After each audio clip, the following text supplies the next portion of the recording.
चंद्रमोहन जी, मुझे बोलने 1 second sir, आ रही हूं।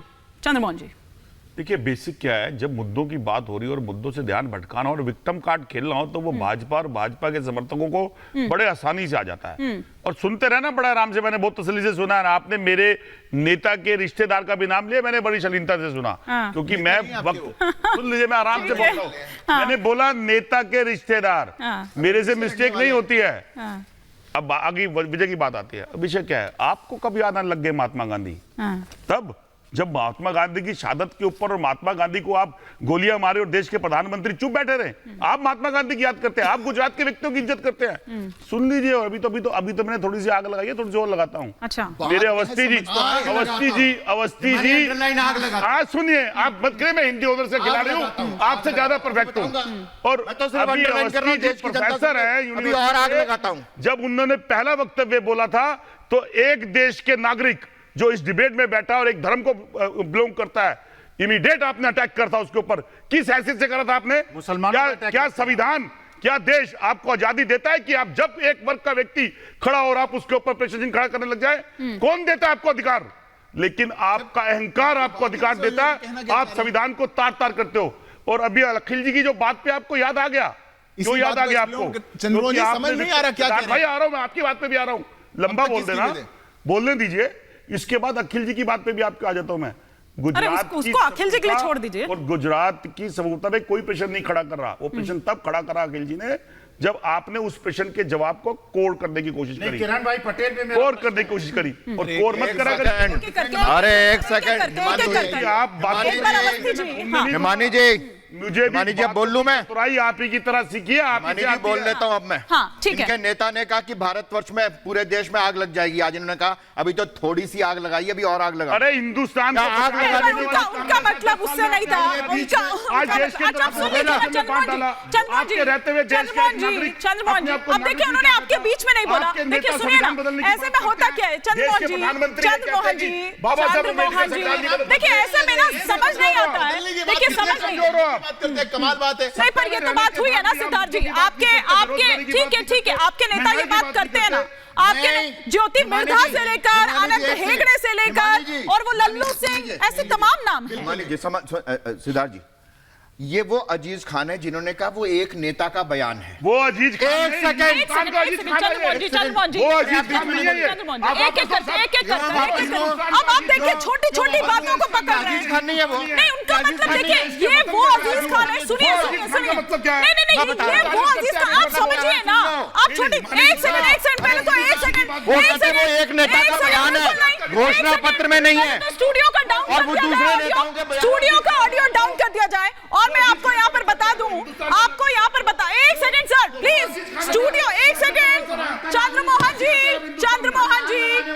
सुनिए, अवस्थी जी प्लीज आप लोग बैठ जाइए। देखिए सुनिए, आप लोगों की आवाज नहीं जा रही है, आप लोगों की आवाज नहीं जा रही है। हजारों सिक्कों को आप डॉक्टर अजीज खान का ऑडियो उठाइए, स्टूडियो का ऑडियो बंद कर दीजिए, बंद कर दीजिए स्टूडियो का ऑडियो।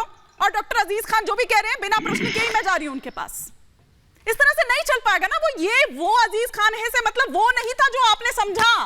सर इतनी छोटी नहीं, सुनिए ना, अब सर ये सबको समझ आ रहा है, चाहे उन्होंने रॉबर्ट वाड्रा का हो, चाहे उन्होंने गुजरात की बात नहीं। सुनिए सर, ऐसे तो बहुत सारे छोटे छोटे शब्द हैं जिन पर आप अजीज खान ने कहा है, इसमें क्या गलत है? नहीं तो सुनिए सर, आप वक्त जाया कर रहे हैं। सुनिए सर, वक्त जाया कर रहे हैं। ऐसे नहीं कि उनका मतलब वो नहीं था, आप उसको दूसरी जगह मत ले जाइए प्लीज, मुद्दे पर रहिए और no personal attack please. Awasthi ji अपनी बात कंप्लीट कर लीजिए और डॉक्टर खान को भी रखिए स्क्रीन पर। मैंने कहा सिंपल सी बात है, सैम पित्रोदा का बयान तो एक व्यक्ति का व्यक्तिगत बयान है, जबकि वो टॉप मोस्ट मेंटर हैं, कांग्रेस को दिशा देने वाले नेता कहे जाते हैं, थिंक टैंक है, रणनीति बनाते हैं, ठीक है ना। और दूसरे, और यही व्यक्ति जो सैम पित्रोदा के व्यक्ति को व्यक्तिगत बयान कह रहा घोषणा पत्र में तो नहीं है ये बात।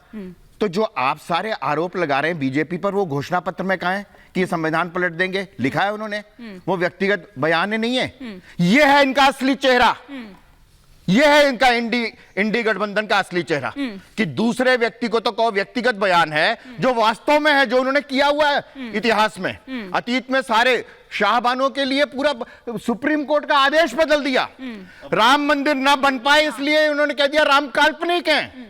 किसी भी तरीके से ना ठीक बन है। पाए। हाँ। बड़े बड़े वकील खड़े कर दिए। थोड़ा मुद्दे पर वापस आती हूं। प्रोफेसर स्वामी, आप रिएक्ट करना चाह रहे हैं, लेकिन बात यहां पर यह भी तो है ना कि पीढ़ियां लग जाती है सर, पीढ़ियां लग जाती है उस संपत्ति को कमाने में। लेकिन आप ये कह रहे हैं कि उस संपत्ति को आप छीन लेंगे, अपने पास उस रख संपत्ति लेंगे। का बंटवारा कर लेंगे, उस संपत्ति को आप अपने पास रखेंगे। 45% आप उसके परिवार को देंगे और 55% हक या 55% जो उसका मालिकाना हक है वो सरकार के पास रहेगा, वो आपके पास रहेगा। क्यों?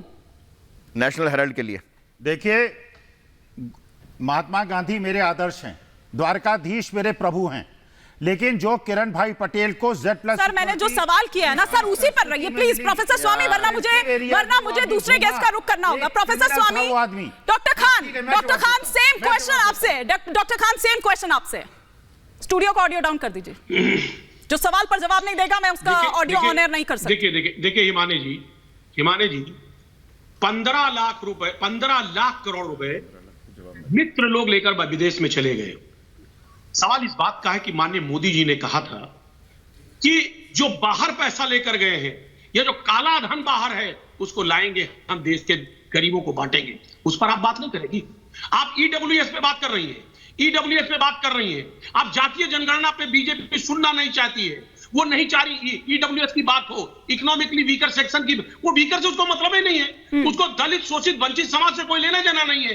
जब दलित शोषित वंचित समाज की बात आती है तो बीजेपी नैरेटिव गढ़ने लगती है, हिंदू मुसलमान की बात करने लगती है, वो जवाब नहीं देना चाहती है। मैं जानना चाह रहा हूं आज किसानों की बात क्यों नहीं कर रही बीजेपी? किसानों की बात क्यों नहीं कर रही है? किसान प्रदर्शन कर रहा है, अपनी मांग मांग रहा है, साहब उसमें लाठियां भांज रहे हैं, आप पानी बरसा रहे हैं, उसकी बात क्यों नहीं कर रहे हैं? आज खत्री समाज को अपमानित किया गया, उसकी बात आप क्यों नहीं कर रहे हैं? मुद्दों से ध्यान भटकाने के लिए आप चुनाव को फिर दूसरे चरण आते आते तक हिंदू मुसलमान पर ले आए हैं। फिर वही धर्म की बात, साम दाम दंड भेद सब आपकी तरफ से अपनाए गए हैं सिद्धार्थ यादव जी। और पहले चरण में आपने देख लिया, एक और ऐड ऑन कर देती हूँ क्योंकि आगे वो शायद उसी पर जा रहे थे, कि पहले चरण में आपने भांप लिया है और यही कारण है कि डर के बारे अब दूसरे चरण तक आते आते ये चुनाव जो है वो फिर से हिंदू मुसलमान हो गया है। देखिए हिमानी जी, दो बातें अलग अलग होती हैं। एक बात होती है कि सरकार लोगों के लिए क्या काम करती है।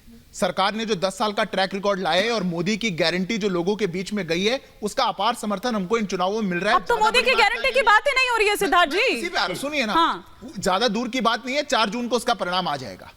हमने जितना 1.8 ट्रिलियन की इकोनॉमी को 3.8 तक पहुंचवाया, 10वें स्थान से हम 5वें स्थान पर ले आए, 25 करोड़ लोगों को गरीबी रेखा से ऊपर लेके गए। लंबी श्रृंखला है, बहुत बड़ा काम है। हाँ। उसका परिणाम आ जाएगा। हाँ। अब दूसरी बात, 10 सेकंड दे दे, कांग्रेस पार्टी कोई भी पार्टी वो लोगों के लिए क्या करेगी उसको तो छोड़ो। जो पंजा कांग्रेस का लोगों की जेबों में से हाथ में डाल करके बाहर निकालना चाहता है, उस पर जवाब कौन देगा? और मैं बड़ी गंभीरता से कहता हूं हिमानी जी, इनका मैनिफेस्टो में हमने नहीं लिखी थी ये बातें, इनके प्रधानमंत्री के मुंह में हमने नहीं डाला था पर्टिकुलरली। अच्छा, आप उनके मैनिफेस्टो के पीछे इतना क्यों पड़े? क्यों पड़े सिद्धार्थ जी? उनके मैनिफेस्टो के पीछे इतना क्यों पड़े? मैं बताऊं क्यों पड़े? कांग्रेस पार्टी, मैं बता देता हूं, मतलब ये कमाल बात हो गई। कांग्रेस पार्टी या तो अपने आप को नॉन सीरियस पार्टी डिक्लेयर कर दे, और अगर वो सीरियस पार्टी है तो वो जो जनता, राहुल गांधी तो कह ही चुके हैं, उस पर जनता बात भी ना करे। राहुल गांधी तो कह ही चुके हैं, मैं नहीं, मीडिया सीरियसली लेते नहीं है।